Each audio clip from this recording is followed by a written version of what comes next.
Footage just dropped online and people are claiming it links Foolio's crew to Lil Poppa's death, and it's blowing up fast. But before you start believing every wild rumor flooding your feed, you gotta hear the real story. What actually went down with Lil Poppa is way deeper and way more disturbing than what any headline's making it seem.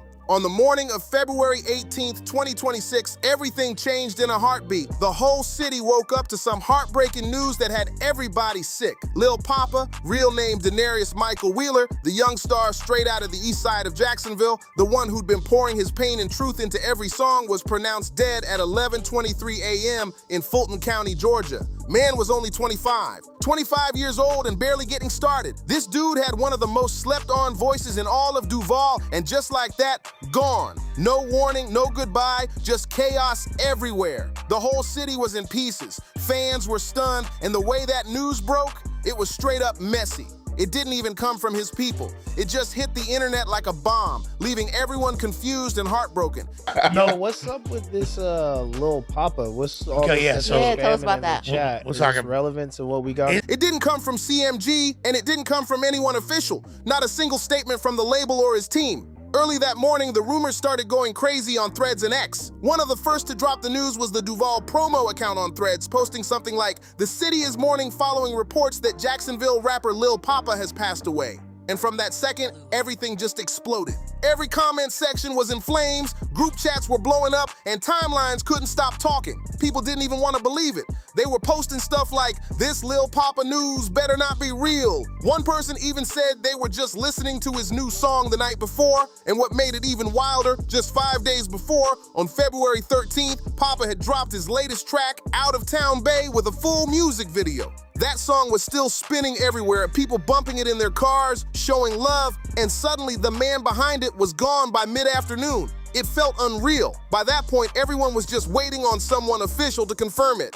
Yeah, a rapper from Jacksonville, Florida, named Lil Poppa. I believe he was affiliated with Young and Ace. Then TMZ came through with the heartbreaking confirmation straight from the Fulton County Medical Examiner's office. Right after that, Newsweek followed up with confirmation from senior medical examiner investigator Brian Jost, and outlets like the NY Daily News and the Mark jumped in too. Every major source lined up, and that's when reality finally hit hard. All the reports said the same thing: cause and manner of death, pending investigation. No details, no confirmation of foul play, just total silence from the authorities and pure chaos online. And you already know how it goes when the streets don't get an official word. Everybody suddenly turns into a detective overnight. Within just a few hours, rumors started flying like crazy. People on X were posting stuff like, they saying Lil Poppa's death was a suicide. Check on your people, man. Others started tossing out all kinds of wild theories. Talk about pills, overdoses, and everything in between. It got messy fast.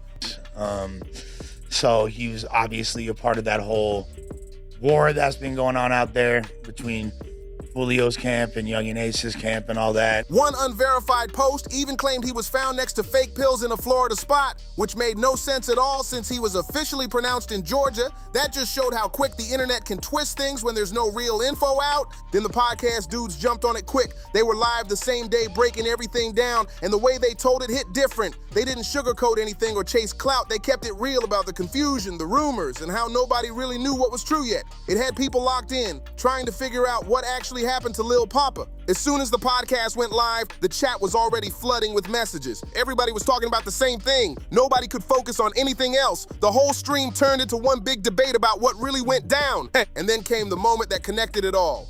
And I love Lil Poppa. Let's start there.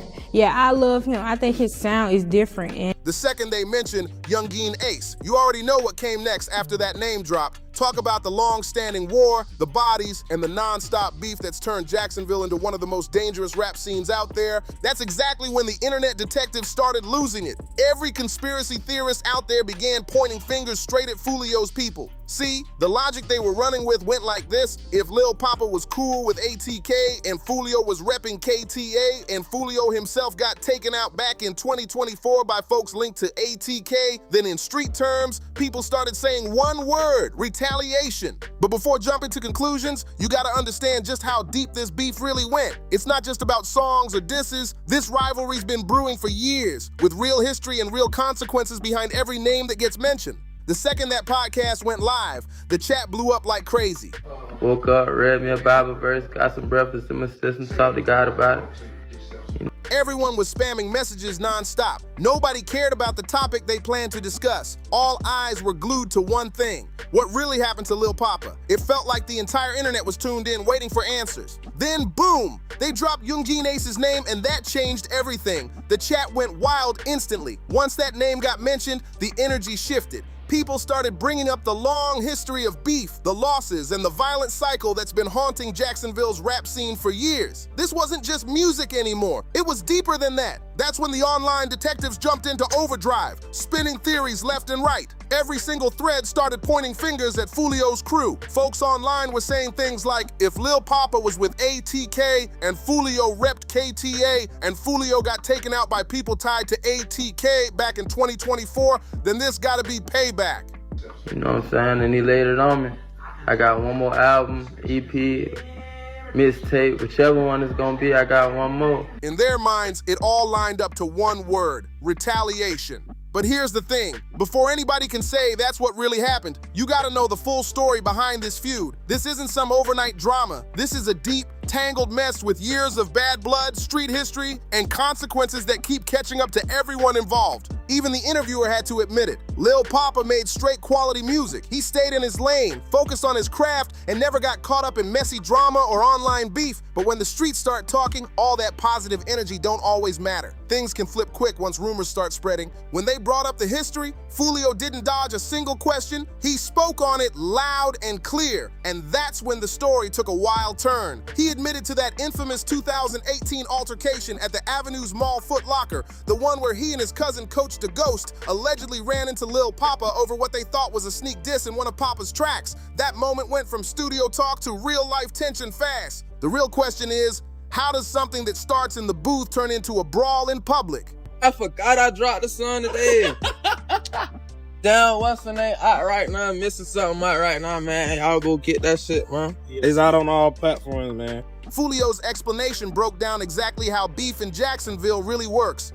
In his mind, he was keeping it real. No subliminals, no coded messages, just names and facts right in the lyrics. But from Foolio's perspective, Lil Poppa was the one throwing quiet shots between the lines, and that's what sparked everything off. That mall fight was just one small part of a way bigger picture, the brutal war between ATK and KTA. Back in 2018, things got deadly when a drive-by targeted Lil Poppa, his brother Chi-Chi, and one of their homies. Two of Poppa's close people didn't make it, and Poppa himself got grazed in the chaos. That moment changed everything. It inspired his emotional track, Purple Hearts, one of the rawest, most painful songs to ever come out of Jacksonville. From there, the war didn't slow down. It got worse. The beef turned into music, and the music turned into messages. A TK dropped Who I Smoke, while Foolio fired back with When I See You. Both tracks became street anthems, each one calling out names from the other side, turning pain into public shots. But Poppa didn't follow that same path. Instead of diss tracks, he stayed true to his sound. Melodic trap with real emotion, rapping about depression, survival, and everything he'd seen coming up. That choice said a lot about who he was. Then came June 23rd, 2024.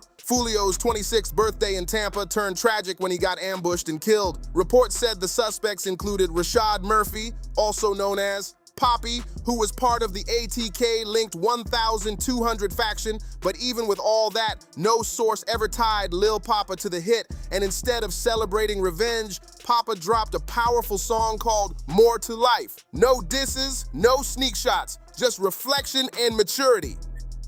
I won't give a TIP Thug and Peace to Lil Poppa, man. That's my little nigga right there, you know. He talked about karma, saying a man reaps what he sows, and the internet praised him hard for that. One Reddit post even said, Poppa dropped the best response to Foolio's death. So when Poppa himself ended up gone less than 2 years later, you can see why the internet exploded with theories. People yelling retaliation, KTA, don't forget 6 Block. It was like every old wound in the city got ripped open all over again. That's the story the internet ran with. But here's the truth. There isn't a single piece of solid evidence linking Foolio's people to Lil Poppa's death. Not one. By 2021, the tension between the camps had cooled off. When Foolio passed, Poppa handled it with nothing but respect and maturity. And according to everything coming out of the investigation, this situation was tied more to personal battles than any kind of street revenge. But the internet, it doesn't care about proof. It cares about a juicy headline. Always supported me, looked up to me, my nigga. That's exactly why this whole story spiraled out of control. But to really understand the weight of what we lost on February 18th, you gotta look past the beef, past the street politics, and past the clickbait headlines. Lil Poppa wasn't just another name from the block, he was special. Denarius Michael Wheeler, better known as Lil Poppa, was born on March 18th, 2000, and came up on the east side of Jacksonville, the part of Duval County where things get real fast. Over there, the murder rate is sky high, and funerals are way more common than birthday parties. Poppa came up surrounded by that environment, but he never let it define him. He turned that pain into music. Shot at little nigga too. He was connected early on with ATK through artists like Spinnabenz and Wappa Wit the Choppa, and his squad, Cut Circle, had been flagged by police as being linked to the 1200 East Side crew. But to his fans, he wasn't just tied to the streets, he was the voice that gave them hope, the one who could take tragedy and turn it into something real. That was the world Lil Poppa came from. The east side of Jacksonville, where chaos and loss were part of everyday life. But even growing up surrounded by smoke, tension, and tragedy, Poppa stood out. While most rappers in the city were caught up in drill beats and diss records, Poppa was on a completely different vibe. He poured his heart into melodic, emotional tracks about pain, survival, and fighting through depression. Some TIP poppin'. Topics a lot of people were scared to even touch. Nobody in Jacksonville was doing it quite like him. You could feel the difference in his music. It was raw, honest, and real. One local artist even said Poppa's sound hit different because it came from the soul. And that's exactly what people loved about him. Everyone who talked about Poppa said the same thing. In a city full of rappers trying to outdo each other with beef and disses, he created his own lane. Even other artists were shocked when Poppa reached out wanting to collab, because he wasn't on no ego trip. He was humble, grounded, and focused on making real music with people who shared his energy. His Under Investigation mixtape series was what truly put him on the map. That project was his golden ticket into the industry. Apparently, like a lot of people kind of thought, this didn't surprise people that have been following the lore closely, because I guess he's been proof that a young voice from the hardest parts of Duval could make music that wasn't just about the streets, but about the human experience. Tracks like Purple Hearts, inspired by the 2018 drive-by that took his close friends and left him wounded, weren't just songs. They were open confessions, emotional stories that showed the world who Lil Poppa really was. Lil Poppa's songs weren't just music, they were therapy sessions over beats. When he rapped about survivor's remorse, about feeling guilty for being the one who made it out when his brothers beside him didn't, you could feel every word. None of it was for show. It was real pain, straight from the heart. That raw honesty ended up catching major attention, and in 2022, Poppa landed a huge deal with Yo Gotti's collective music group, CMG, in partnership with Interscope Records. That was supposed to be the big glow-up, the moment when he'd go from a respected local legend to a national star, and he had the catalog to back it up. Songs like Love and War showed his range, while Blessed, I Guess, dug deep into depression and faith. Then there was Mind Over Matter, where he talked openly about mental health at a time when most of the culture still laughed at the idea of therapy. That's what made Poppa different. He wasn't afraid to be vulnerable in a genre that often hides pain behind toughness. His fans felt that. The ones who really listened past the beats and caught the emotion under the melodies, they rode for him like family. They streamed his music nonstop, quoted his lyrics in their captions, and looked at him as a voice for everyone who'd been through something real. But behind all the progress, all the shows, and all the grind, Poppa was carrying a heavy load the industry couldn't fix. He'd been open about living with sickle cell anemia, a serious condition that causes extreme pain episodes that can knock you down for days. Managing that while balancing a tour schedule, studio time, and label demands was brutal. The pain alone could be overwhelming, and with that came strong medication, something that made every day a battle, even when the world thought he was winning. That's the kind of weight that would crush most people, and Poppa carried it every single day. On top of that, you gotta remember, the fentanyl crisis made everything even more dangerous. There have been tons of fake pills floating around that look exactly like legit prescriptions, but they're laced with enough synthetic stuff to take someone out instantly. The risk was unreal, especially for someone already managing chronic pain and heavy meds. Then came the personal losses that never stopped stacking up. That 2018 shooting didn't just leave Poppa with bullet scars, it tore up his mind and spirit. He dealt with survivors' guilt, anxiety, and trauma that followed him into every studio session and performance. Losing his close friend Corbin Johnson, who was kidnapped and killed during the ATK to KTA war, only made that pain worse. It was grief on top of grief, and he never truly got a break from it. And in the weeks before everything happened, people close to him said things had gotten rough. Talk of a breakup, the loss of a family member, and a lot of emotional weight building up all at once. That kind of pain can push anyone to their limit. Then there were Poppa's own words, and that's what really shook the internet to its core. About 12 hours before news of his passing hit, he posted an Instagram story quoting lyrics from Rod Wave's Letting It Go.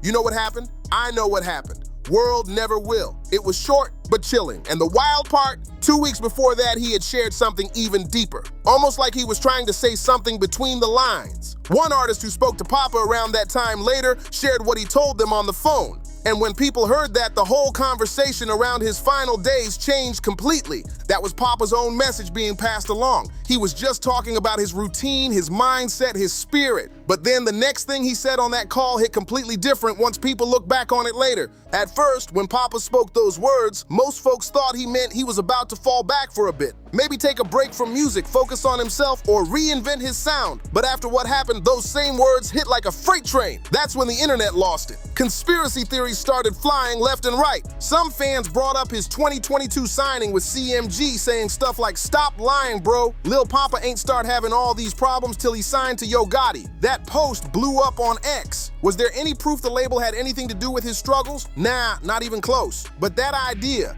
that once you sign to a major, the industry starts to chew you up, hit a nerve. A lot of people in the streets already feel like the game takes more than it gives. Then others took it even further, diving into wild industry sacrifice talk and number theories with no real evidence at all. It was pure speculation, but when people have seen so many young artists go out too soon, it's easy for those narratives to spread fast. Meanwhile, Poppa himself had already been showing signs of what he was dealing with. If folks had really been paying attention to his posts, his lyrics, and the pain in his music, it was all right there. That's exactly what the podcast crew pointed out during their discussion. They said, yeah, the theories are everywhere, but the deeper question is, what's really causing this? The pressure, the lifestyle, the silence around mental health in the culture, that's the real conversation that matters. And when the news of Poppa's passing hit, it wasn't just Jacksonville, the whole culture felt that loss like a punch to the chest. When a young artist passes, especially someone as raw, real, and gifted as Lil Poppa, the impact doesn't just hit once, it moves through the culture in waves. The first wave is pure shock, nobody can believe it's real.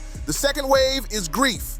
Fans, friends, and family start to feel that emptiness. Then comes the third wave.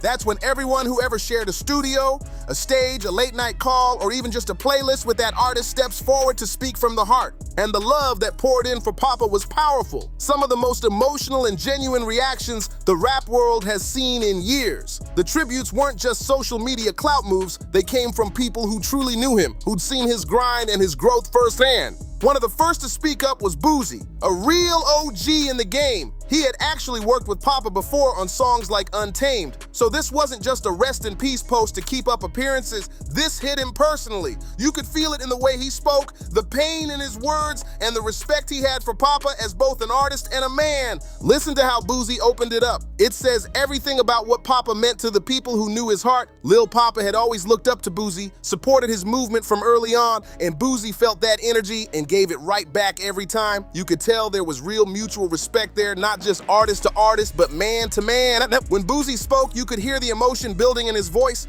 that disbelief slowly turning into raw, unfiltered grief. Even Boosie's kids were fans of Poppa's music, and that right there shows how far Poppa's reach went. From the streets to the families, from the trenches to the living rooms. His music didn't just hit one crowd, it spoke to generations. But the reaction that hit the hardest came from the artist who had actually talked to Poppa shortly before his passing. The one who heard the excitement in his voice firsthand. That artist now has to live knowing their last conversation with Poppa was full of hope, plans, and dreams that will never get to unfold. Imagine that. You've got a collab lined up, a track personally sent from Poppa himself, something artists dream about. And now that moment's gone forever. That kind of loss hits deep Beyond music, then came Lil Duval, another Jacksonville native who grew up around the same energy. He posted, "This one really hurt me because I really cared about Poppa. Most of Jacksonville knew him before the fame." And that says it all. That's real hood love, knowing someone before the deals, before the fame, before the numbers, loving them for who they were, not what they became.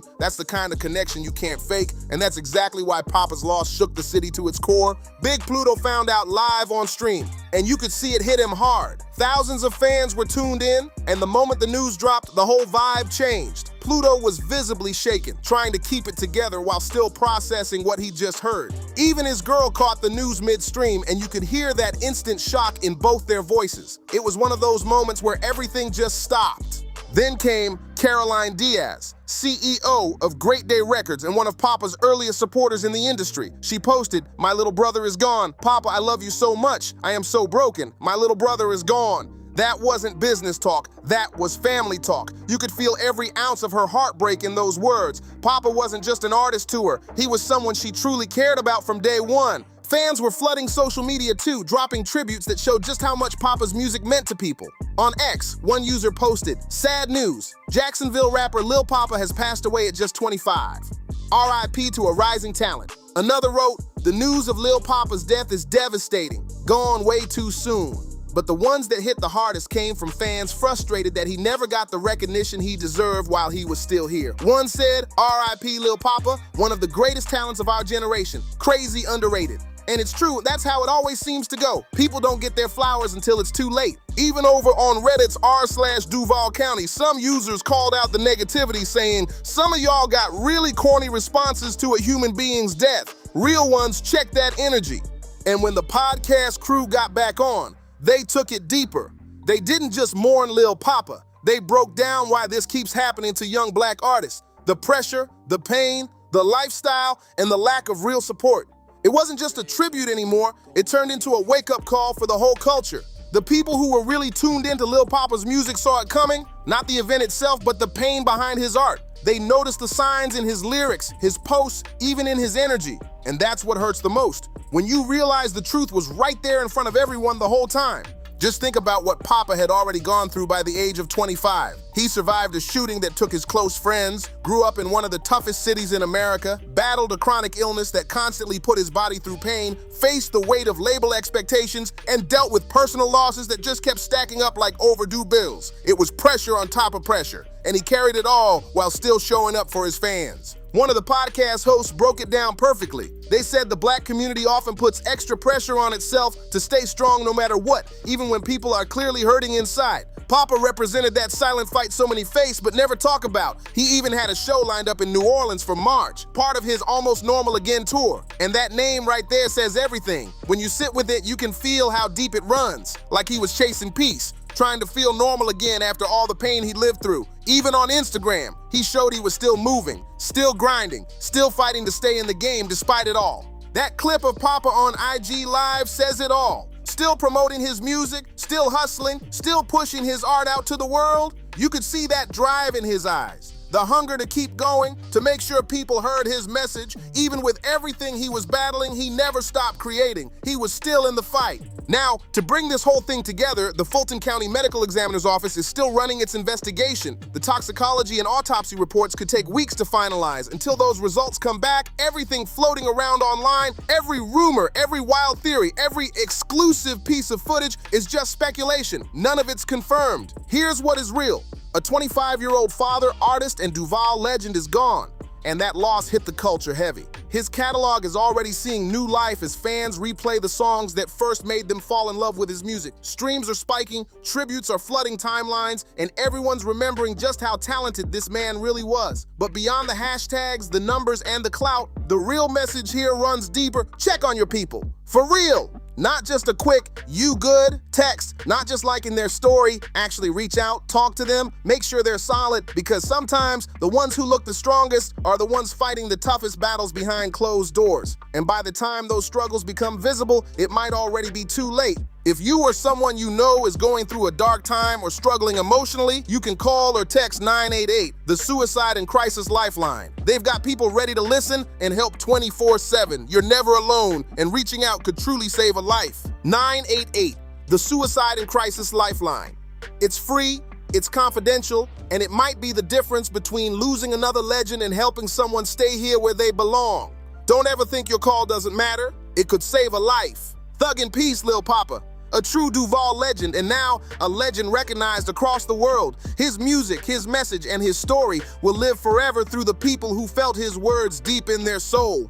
Long live Poppa. If you felt this story, smash that like button, drop a comment with your favorite Lil Poppa track, and subscribe if you haven't already. Stay tapped in, because we got more real stories coming your way. Let's keep his name alive and keep spreading the truth behind the music. And most important, check on your people. Tell them you love them now while they can still hear it. Until next time, stay safe, stay alert, and stay alive.